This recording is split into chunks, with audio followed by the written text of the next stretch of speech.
Okay, so the movie we're going to be talking about today is Happy Camp. I found this movie while I was cruising through Hulu's horror section and I saw found footage and immediately it struck my interest. So, decided to check this out. As I'm watching the opening credits, I see that Drew Barrymore is one of the producers of it, and I assume, well, maybe this is the reason that it's got some sort of budget. She threw a bunch of money at it, and I'm thinking, hey, that's kind of cool. Maybe we'll get some good actors, some, good shots, stuff like that, good locations, good extras, all the things that make a fine damn movie, in my opinion. But as the movie starts out, we find out that it's a documentary that's being done about a guy, Michael Tanner, and his girlfriend is wanting him to shoot all this stuff because they're investigating the disappearance of his brother. Now, when Michael was a youngster, he and his brother Dean lived in the town of Happy Camp, California, which is a small logging town. They were involved in some sort of, I don't really know. They don't go a whole lot into it other than something bad happened and somebody came out of the woods and took Dean, Michael's little brother. It's very tragic. Nobody ever found Dean, and I guess the whole family fell apart. And as the movie goes on, you discover that Michael was actually adopted. He was in the foster system for a long time before the Tanners adopted him. And then eventually he discovered that these people were like a great family to have for him, and he felt great. So of course, what happens? God looked down at him and said, the parents of Dean are just totally distraught about it. It tears the family apart, and eventually Michael gets shipped off into the foster system where he goes through until he's 18, then somehow ends up on the other side of it. I guess he's doing okay. I mean, he has a Winnebago or something, and he's going around with his girlfriend and a couple of his friends to film a documentary, and I don't know. They don't really talk about what he does, but I guess he's doing fine now. So their piece of shit Winnebago gets to Happy Camp and it just totally poops out and they end up getting to their campsite. So they decide that, well, instead of trying to fix this thing, why don't we go around and just start doing some footage of this place? And Michael's taking around showing sites like, oh, I remember I used to ride the trolley over here. I used to remember they had the loveliest lollipops in the candy store over here. That doesn't happen. But what you discover is that it's a very small community. There's not a whole lot of people that live there. They start doing interviews with local people who they don't seem very friendly, yet they're so willing to do an interview. And they're asking about, of course, the disappearance of Dean Tanner.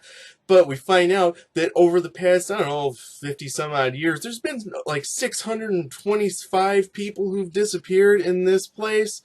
And I'm like, are you fucking kidding me? Nobody knows what's going on. I mean, the FBI should be on this place all the time. That's like, I don't know. I'm assuming there's a lot of people in LA or something, or New York City that go missing, but not completely off the face of the fucking earth. Like 620 some people.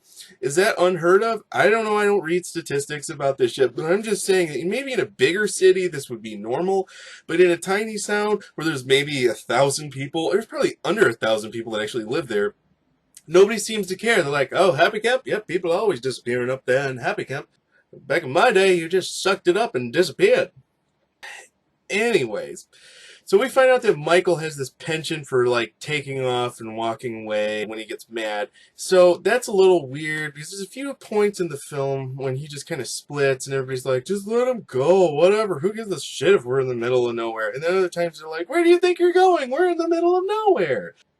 But some of the stuff that they do, they find Michael's childhood home, which, I don't know if anybody's ever been camping in a rural area, but if you do, you can rent these tiny little, like, one-room cabins and stay at the side of a lake or stay out in the woods or something like that.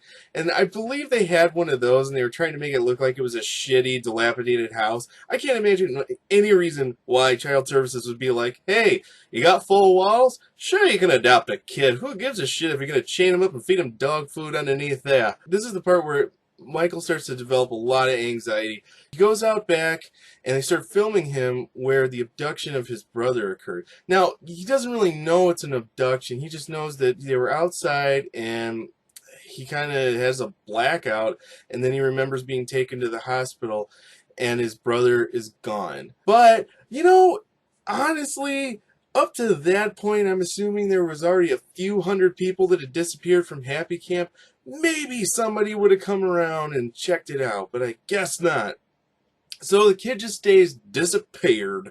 I don't know, he gets mad at his girlfriend at this point because she's like going, tell me about your brother. Tell me about what you remember about your brother. Did he scream when he was taken? Was he scared? Why was his blood around on the grass? I mean, it's not that mean, but you get the point. It's still a little bit pushy, especially for somebody who's supposed to be your significant other. Maybe you want to just tiptoe a little bit, try to be kind of light on this whole disappeared brother thing. So the crew decides that they're just going to go walk around town. They find a police station and they discover that there are no cops there, but there's an awful lot of loose screws because things keep making noises around it and they keep following the noises, and then they eventually forget about them, go upstairs and find a big ass map of Happy Camp. And then there's just tons of pictures, hundreds of pictures of people in missing forms. The filmmakers are like, Jesus Christ, what did we stumble into? I don't know. Let's go to a bar and get drunk. Well, that isn't exactly what happens. So the crew ends up hanging out at a bar. They meet up with Michael. They try to smooth things over a little bit. But you start to see that the townsfolk are not really happy with their presence there. They actually say it a few times. There's trucks going by them really slow. And I'm like, did you guys not see Deliverance? This could be bad. And one guy's even like, dude, I don't even want to fucking stay here. Because their camper gets messed with at night too. And eventually, they decide, well, fuck it, we have to get out of here. But their Winnebago is screwed up, so they decide that they're just gonna hoof it out if they have to. And Michael and his girlfriend are like, well, I'm gonna go find this house. I know people have been fucking with us out here, but hey, why not take our chances? It doesn't seem like the locals like us too much. Who cares? Whereas the other two people who are in the film crew decide to stay right where they are. And what is the first thing you would do if you were being kind of like messed with and definitely being physically threatened by something? I mean, I would stop and start a fire in the woods just to let everybody know right where I was at. Instead of using the cloak of darkness to try to get the fuck out of there. And this is when the fucking movie it loses it for me. You see these CGI, like, Bigfoot guys come out, and they're bad. It totally fucking lost it for me. I mean, everything is so real up to that point. They do such a good job of, like, hiding what's going on and, trying to develop the character issues and the conflicts and just the tension between everybody, between the townspeople and the film crew, and then the tensions within the film crew too. But then all of a sudden you just see these fucking like bald-headed, gigantic Yeti-looking things that are just, like that raptor scream. Then they chase them around, and everybody gets eaten except for the fucking chick it was her idea to do the film anyways, and she just ends up walking out of this fucking place because, I guess when the Bigfoot eats 3 people, he's full. 3 people a day, keep the doctor away. I just thought that this Bigfoot thing looked so shitty compared to the rest of it, that it was a huge blow to the film. Now, the second thing was that shit doesn't get really crazy until the very last night. It was just kind of mild, a lot of arguing, and then all of a sudden, boom, here's some shitty CGI. I mean, like Sci-Fi Channel CGI shit. Then it brings me to my third least favorite thing, and hopefully these are well defined. At the end of it, I believe the number was, forgive me if I'm wrong, but 625 people have disappeared in Happy Camp over the years. Now, it says that it's now dedicated to the 627 people who disappeared in Happy Camp. The whole film is dedicated to the 627 people.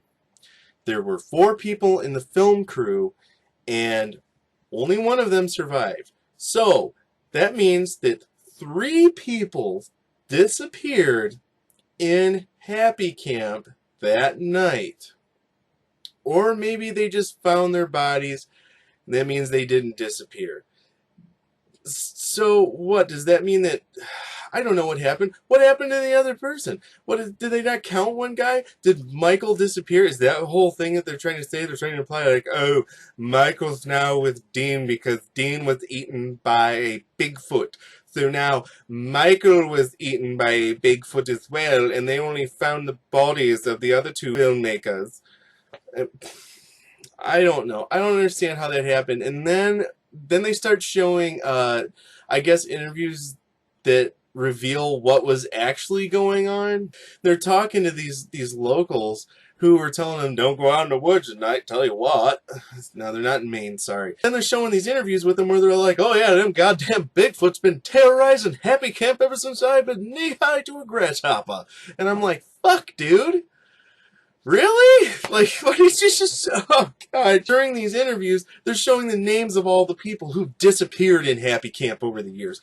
And I didn't fucking count them, but I'm gonna guess that there was about 620 some odd people who disappeared, and there's 627 odd people who fucking had their names put up there. It was so annoying. Overall, the movie, it wasn't, I mean, it's not terrible. You know, it did have a good production quality to it. You know, I feel like I'm criticizing a building or something like that, and you know, this isn't to criticize the people who put the hard work, you know, to build that building. Um, so I really have to say the actors in this were great. They did an excellent job. I just feel like it was a stupid script. You know, I'm sure somebody put a lot of work into it, but it was still kind of dumb. But anyways, that was Happy Camp. I was not 100% interested in it. In fact, I'll just give it maybe I'll give it a low C. So, anyways, if you want to take a look at it, check it out. You know, talk about it amongst yourselves, see what you think, let me know. Till next time.